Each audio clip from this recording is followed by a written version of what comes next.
3 दिन पहले ही आरती की एंगेजमेंट विशाल से हुई थी। दोनों बैंगलोर के कॉलेज में साथ पढ़ते थे।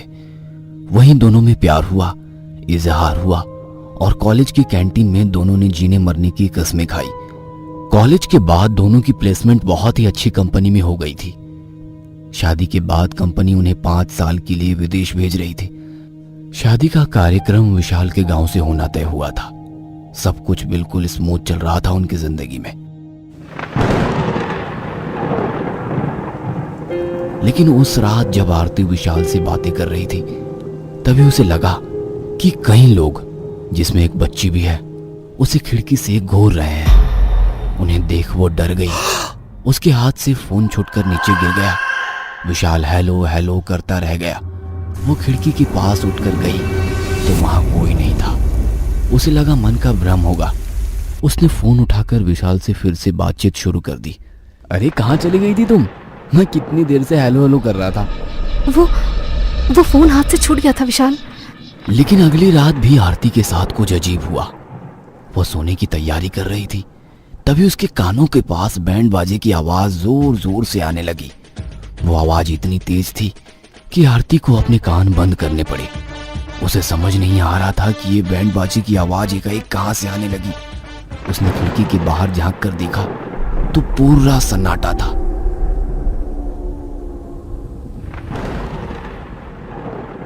थोड़ी देर बाद उसे कुत्तों के रोने की आवाज आने लगी, लेकिन वो आवाज एकाएक बदल जाती है। अब उसे लगता है कि कई लोग एक साथ रो रहे हैं। उसके दिल की धड़कन तेज हो जाती है।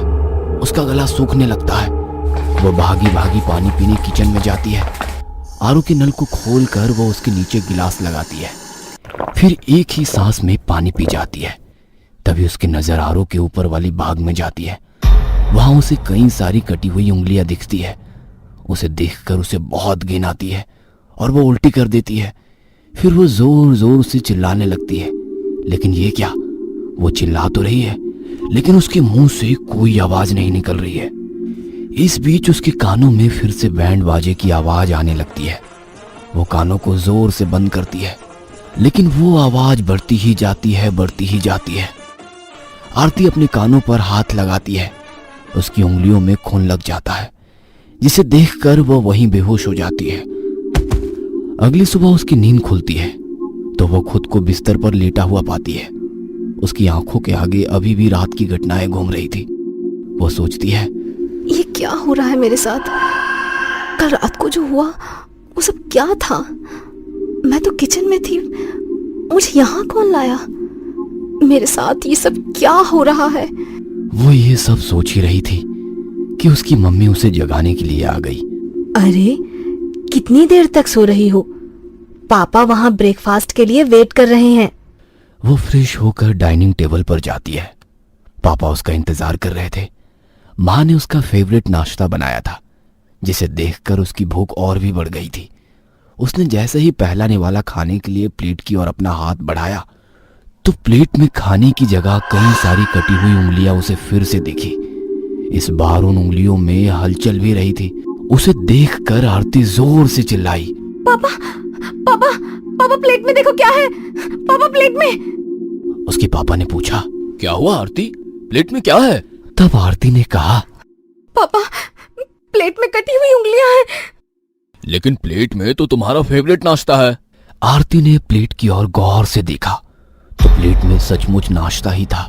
धीरे धीरे आरती की इस तरह की हरकतें बढ़ने लगी। उसके मम्मी पापा को समझ नहीं आ रहा था कि आखिर आरती के साथ ये सब क्यों हो रहा है। एक रात की बात है, आरती की मोबाइल पर विशाल का कॉल आ रहा था, लेकिन आरती किन्हीं ख्यालों में खोई हुई थी। अचानक फोन पर उसकी नजर गई। स्क्रीन पर विशाल कॉलिंग लिखा हुआ आ रहा था। आरती ने फोन को हाथों में लिया। जैसे ही उसे रिसीव किया वो फोन सांप में बदल गया। आरती ने तुरंत फोन को दूर फेंका और जोर जोर से चिल्लाने लगी। उसके मम्मी पापा भागते हुए आए तो आरती साफ साफ चिल्लाते हुए उनके गले लग गई। आरती ने फोन रिसीव कर लिया था, इसलिए उसकी चीखने की आवाज विशाल ने सुन ली थी। वो अगले ही दिन आरती के घर पहुंचा। वहां जाकर उसे आरती के बारे में सारी बातें पता लगी। उसने उसे डॉक्टर को दिखाया, लेकिन कोई फायदा नहीं हुआ। तब आरती के पापा ने विशाल से कहा, मुझे तो ये किसी ऊपरी हवा का चक्कर लग रहा है। ऊपरी हवा? ये क्या होता है? बेटा, ये भूत प्रेत का चक्कर है। विशाल ने आरती के पिता की बात को सीरियसली नहीं लिया, लेकिन वो जिद पर अड़ गए और उसे शमशान में रहने वाली एक अघोरी के पास ले गए। विशाल को भी जबरदस्ती उनके साथ जाना पड़ा अघोरी के पास। जैसे ही आरती पहुंची, वो उसे किसी कुत्ते की तरह सूंघने लगा। फिर उसने कहा, ये अब तक जिंदा कैसे है, मुझे आश्चर्य हो रहा है। उसकी बात सुनकर विशाल चिढ़ गया और वो कहने लगा, ये सब क्या बकवास है यार। तब अघोरी ने कहा, विशाल, तू अपने आप को क्या समझता है? भूत प्रेतों की दुनिया को तुमने मजाक समझ रखा है। तुम्हें पता है ना, आरती के साथ यह सब तुम्हारे कारण ही हो रहा है। अघोरी ने तब सभी को एक कहानी बतानी शुरू की। विशाल के गांव से पिछले 100 साल से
भी गांव से बाहर नहीं जाता है, क्योंकि जो भी उस दिन बाहर जाता या कोई शुभ काम उस दिन करने की कोशिश करता, उसके साथ डरावनी घटनाएं घटती।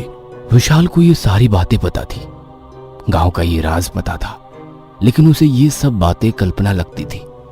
मुझे तो अब भी ये बातें कल्पना ही लग रही है। उसके ऐसा कहते ही आरती का शरीर हवा में उड़ने लगा। उसके मुंह से मर्दों की तरह आवाजें निकलने लगी। हम ले जाए तेरी आरती को अपने साथ, हमेशा। बाबा ये क्या हो रहा है?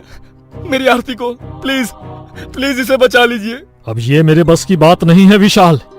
ये एक आत्मा नहीं, कई सारी आत्माएं हैं। मैं तो क्या, कोई भी इनका मुकाबला नहीं कर सकता। थोड़ी देर बाद आरती का शरीर ऐठने लगा, उसके मुंह से खून बहने लगा और उसकी मौत हो गई। अपने सामने आरती के मृत शरीर को देखकर विशाल पागलों की तरह हरकतें करने लगा। वो शमशान में इधर उधर ये कहकर भागने लगा, मेरी गलती की सजा आरती को क्यों दे दी? सजा मुझे दो, सजा मुझे दो। कहते हैं कि अब भी विशाल उस शमशान घाट में लोगों को दौड़ाता हुआ दिखाई देता है। वो उन मृत आत्माओं से माफी भी मांगता है। आज भी उस गांव में 23 अक्टूबर का दिन मनहूस दिन माना जाता है। उस दिन कोई भी आदमी अपने गांव से बाहर नहीं निकलता।